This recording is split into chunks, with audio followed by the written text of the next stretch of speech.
Ever since I was a small boy, I've been entranced and baffled by this one shot in Jaws, in which Alex Kintner is eaten by the shark. In a flash, you just see a few dark shapes in the water, and it cuts to witnesses on the beach, one of them springing up and saying, "Did you see that?" I'm not the only one who singled out this shot. Film critic Nigel Andrews once described the shot quite accurately as a windmilling flurry of dark movement. All I could ever figure out was that you were seeing one of the shark's fins, or maybe two of its fins, and who knows what else. I've watched this shot in slow motion on DVD and then Blu-ray. I've studied stills online.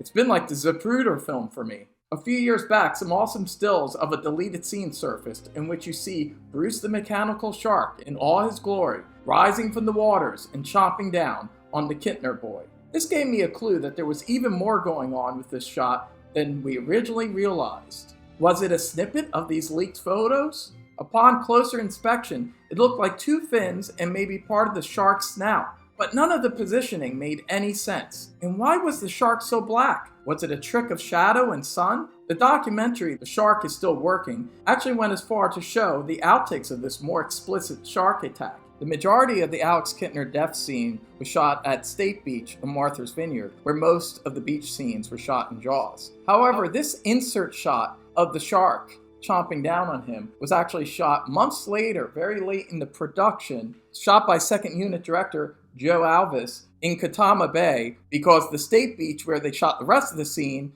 only had waist-deep water, so they could not effectively shoot Bruce the mechanical shark there. Where Katama Bay, the water was 30 feet deep. So the second unit shot this one scene of Bruce the mechanical shark chomping down on the raft. They had a dummy on the raft, and that is the shot. That is the outtake that you see in those horrifying photos. Thanks to The Shark Is Still Working documentary and Coward Flieger, who was part of the crew, they shot an 8mm home movie of this insert while they were shooting it. So you can actually see in motion, in color, the moment that Bruce the mechanical shark chomps down on the raft, and confirmed that yes, this shot comes from that outtake.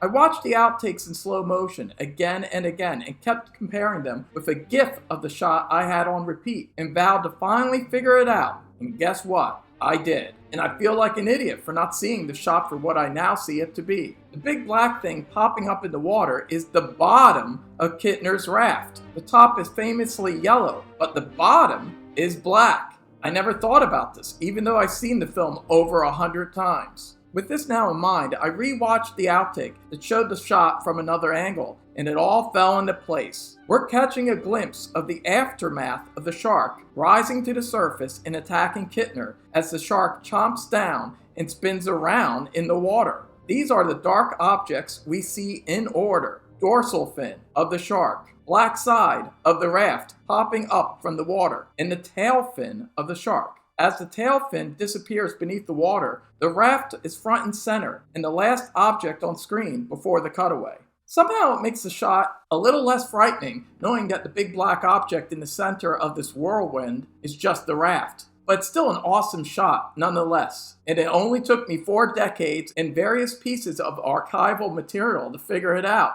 I got into a debate with somebody on Facebook over my dorsal fin and tail fin plus raft theory. They insisted that the tail fin was a pectoral fin. Because if the shark was flipping over on its side, the pectoral fin would protrude from the water. And it would, if it was a real shark. The footage of the outtake from The Shark Is Still Working makes it clear the two fins visible in the shot are the dorsal and tail. The pectoral fin never appears. This is because it was removed for the shot. There are 2 mounted Bruce the mechanical sharks. One was a very basic model, with only half the side made up to look like the shark, for shots where you only saw the dorsal and tail fin breaking the surface. The other mounted Bruce was more detailed and complex. Its body could thrash about and it could bite down on things. This was the Bruce used for this shot. The pectoral fins were removable for storing purposes, but my theory is they realized that when the shark bit down, flipped on its side and re-submerged, the pectoral fin was going to stick out from the water because the mounted Bruce couldn't make a 180-degree flip.